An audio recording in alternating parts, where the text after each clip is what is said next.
ॐ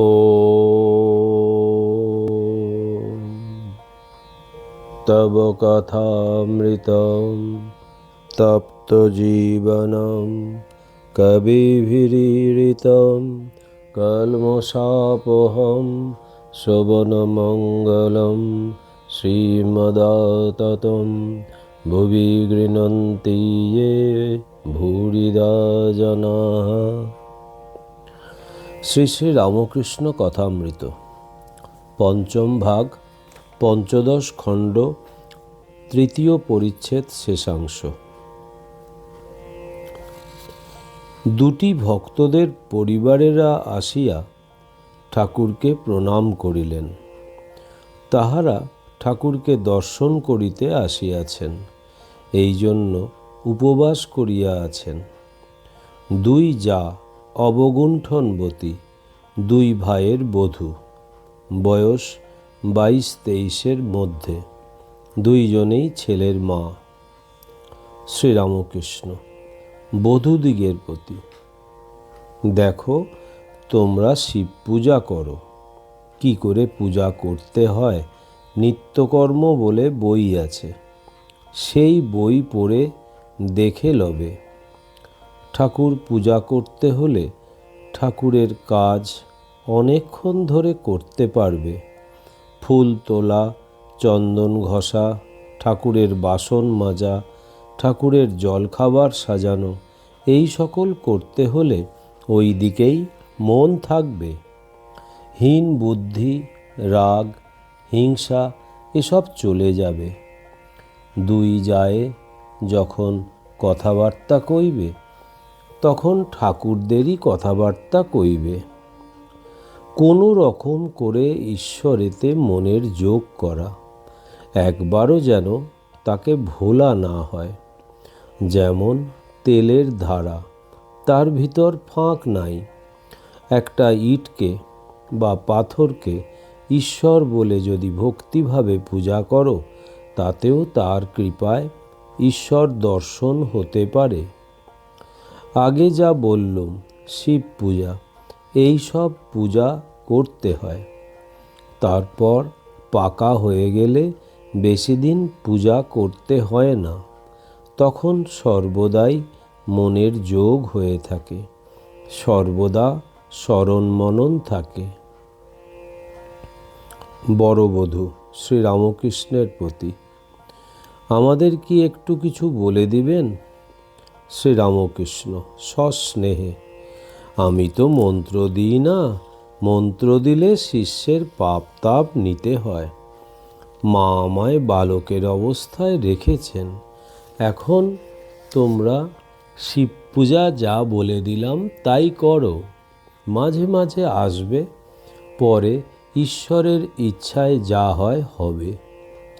স্নান যাত্রার দিন আবার আসবার চেষ্টা করবে।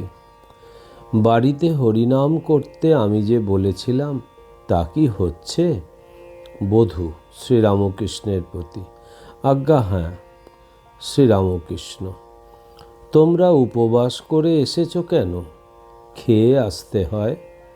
মেয়েরা আমার মার এক একটি রূপ কিনা, তাই তাদের কষ্ট আমি দেখতে পারি না। জগন্মাতার এক একটি রূপ, খেয়ে আসবে, আনন্দে থাকবে। এই বলিয়া শ্রীযুক্ত রামলালকে বধূদের বসাইয়া জল খাওয়াইতে আদেশ করিলেন। ফলহারিণী পূজার প্রসাদ, লুচি, নানাবিধ ফল, গ্লাস ভরিয়া চিনির পানা ও মিষ্টান্নাদি তাহারা পাইলেন। ঠাকুর বলিলেন, তোমরা কিছু খেলে এখন আমার মনটা শীতল হলো। আমি মেয়েদের উপবাসী দেখতে পারি না। চতুর্থ পরিচ্ছেদ ভক্ত সঙ্গে গুহ্য কথা। শ্রীযুক্ত কেশব সেন: শ্রীরামকৃষ্ণ শিবের সিঁড়িতে বসিয়া আছেন। বেলা অপরাহ্ন 5টা হইয়াছে। কাছে অধর ডাক্তার, নিতাই মাস্টার প্রভৃতি দু একটি ভক্ত বসিয়া আছেন। শ্রীরামকৃষ্ণ ভক্তদের প্রতি: দেখো, আমার স্বভাব বদলে যাচ্ছে। এইবার কি গুহ্য কথা বলিবেন বলিয়া সিঁড়ির এক ধাপ নামিয়া ভক্তদের কাছে বসিলেন। আবার কি বলিতেছেন?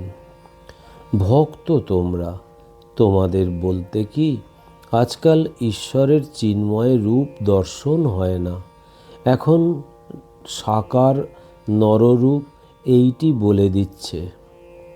আমার স্বভাব ঈশ্বরের রূপ দর্শন, স্পর্শন, আলিঙ্গন করা।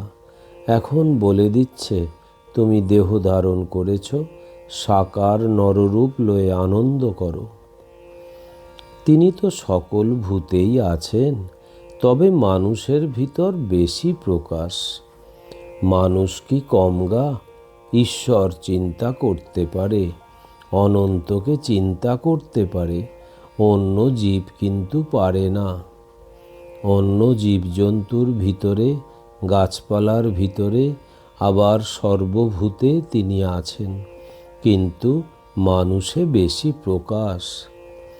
অগ্নিতত্ত্ব সর্বভূতে আছে, সব জিনিসে আছে, কিন্তু কাষ্ঠে বেশি প্রকাশ।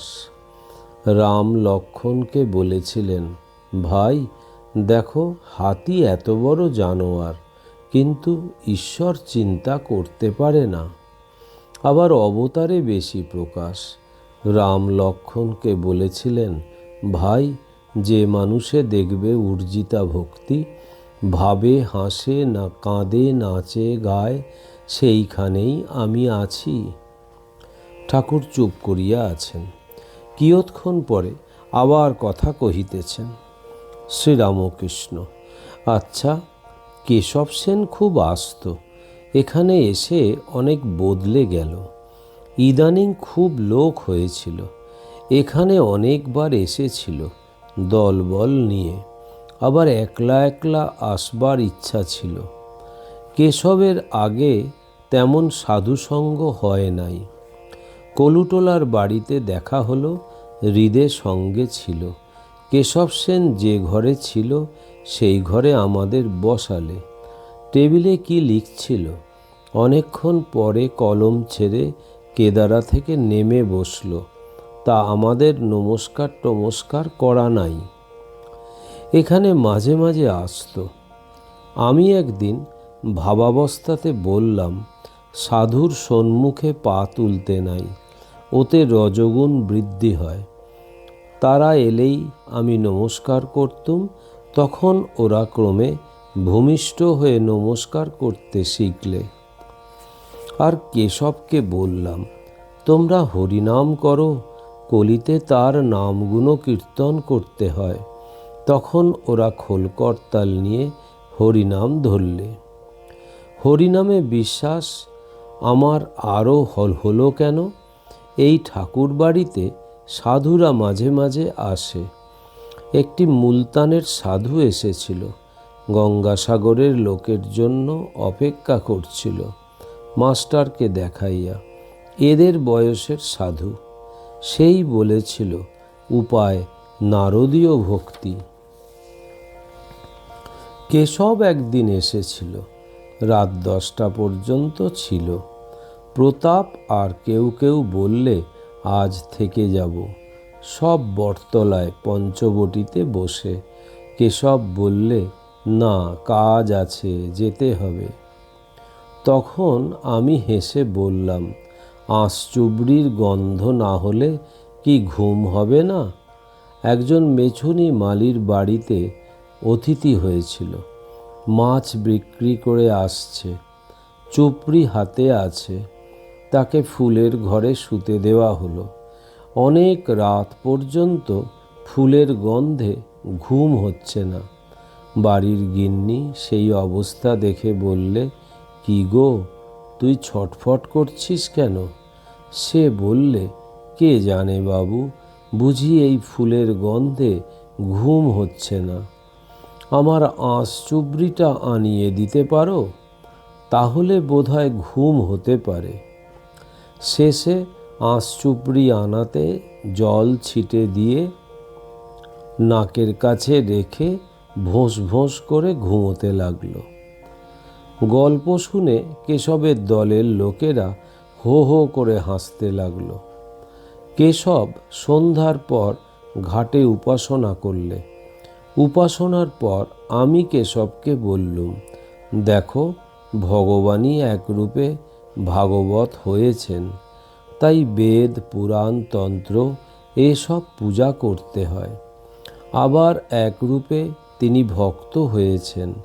ভক্তের হৃদয় তার বৈঠকখানা। বৈঠকখানায় গেলে যেমন বাবুকে অনায়াসে দেখা যায়, তাই ভক্তের পূজাতে ভগবানের পূজা হয়। কেশব আর তার দলের লোকগুলি এই কথাগুলি খুব মন দিয়ে শুনলে। পূর্ণিমা, চারিদিকে চাঁদের আলোক, গঙ্গাকুলে সিঁড়ির চাতালে সকলে বসে আছে। আমি বললুম, সকলে বলো, ভাগবত ভক্ত ভগবান। তখন সকলে এক সুরে বললে, ভাগবত ভক্ত ভগবান। আবার বললাম, বলো, ব্রহ্মই শক্তি, শক্তি অব্রহ্ম। তারা আবার এক সুরে বললে, ব্রহ্মই শক্তি, শক্তি ব্রহ্ম। তাদের বললুম, যাকে তোমরা ব্রহ্ম বলো তাকেই আমি মা বলি। মা বড় মধুর নাম। যখন আবার তাদের বললাম, আবার বলো, গুরু, কৃষ্ণ, বৈষ্ণব, তখন কেশব বললে, মহাশয়, অত দূর নয়, তাহলে সকলে আমাদের গোঁড়া বৈষ্ণব মনে করবে।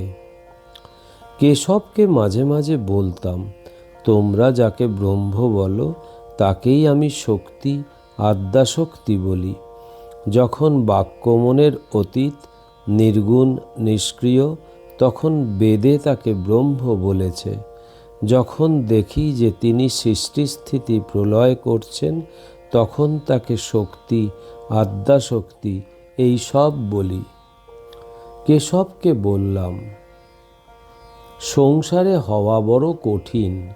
যে ঘরে আচার তেঁতুল আর জলের জ্বালা, সেই ঘরেই বিকারী রোগী কেমন করে ভালো হয়।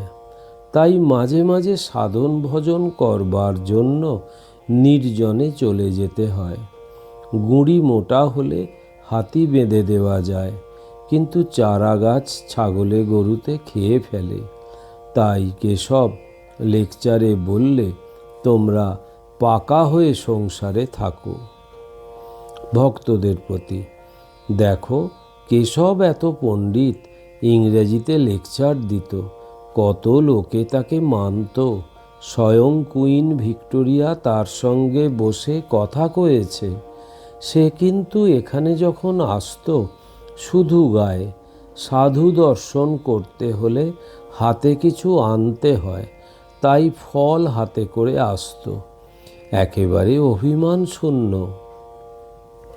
অধরের প্রতি, দেখো, তুমি এত বিদ্বান, আবার ডেপুটি, তবু তুমি খাঁদি ফাঁদির বশ। এগিয়ে পড়ো। চন্দন কাঠের পরেও আরও ভালো ভালো জিনিস আছে। রূপার খনি, তারপর সোনার খনি, তারপর হীরামানিক। কাঠুরে বনে কাঠ কাটছিল, তাই ব্রহ্মচারী তাকে বললে, এগিয়ে পড়ো। শিবের মন্দির হইতে অবতরণ করিয়া শ্রীরামকৃষ্ণ প্রাঙ্গণের মধ্য দিয়া নিজের ঘরের দিকে আসিতেছেন, সঙ্গে অধর, মাস্টার প্রভৃতি ভক্তেরা।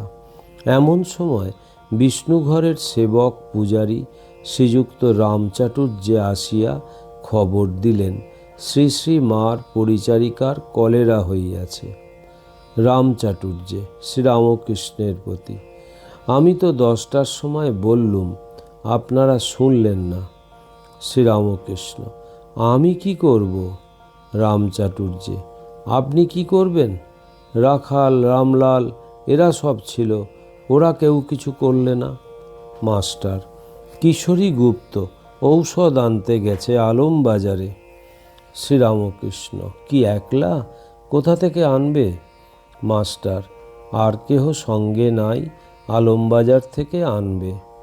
শ্রীরামকৃষ্ণ মাস্টারের প্রতি, যারা রোগীকে দেখছে তাদের বলে দাও, বাড়লে কি করতে হবে, কমলেই বা কি খাবে। মাস্টার, যে আজ্ঞা। ভক্ত বধূগণ এইবারে আসিয়া প্রণাম করিলেন। তাহারা বিদায় গ্রহণ করিলেন। শ্রীরামকৃষ্ণ তাদের আবার বললেন, শিব পূজা যেমন বললাম ওইরূপ করবে, আর খেয়ে দিয়ে এসো, তা না হলে আমার কষ্ট হয়। স্নান যাত্রার দিন আবার আসবার চেষ্টা করো। ও নিরঞ্জনম নিত্যম অনন্তরূপম ভক্তানুকম্পাধীত বিগ্রহং বৈ ঈশাবতারম পরমেশমিড্ডম তং রামকৃষ্ণম শিরসা নমামহম। শ্রীরামকৃষ্ণ অর্পণমস্তু।